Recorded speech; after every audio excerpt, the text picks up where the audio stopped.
Luke from Car Sound Security here. Now we've got 2010 BMW X1.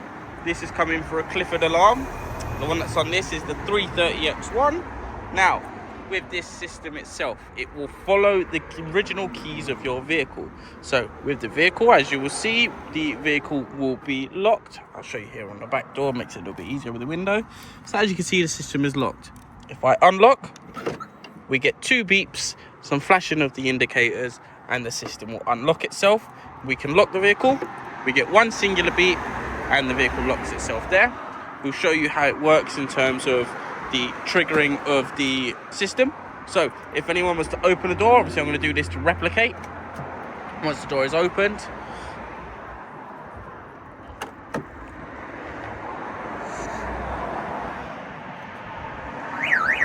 the alarm will trigger itself off, and it will continue to keep going and going and going.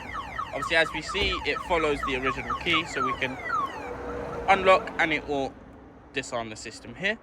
We have our LED indicator directly in the center.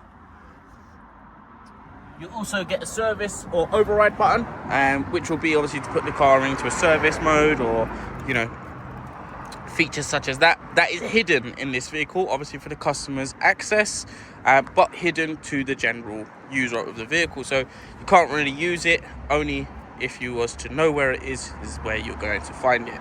So on this, that is how the Clifford works on here.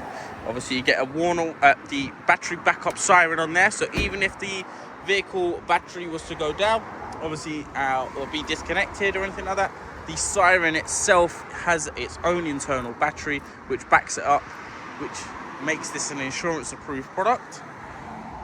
So as you can see, this is the Clifford on the 2010 BMW X1.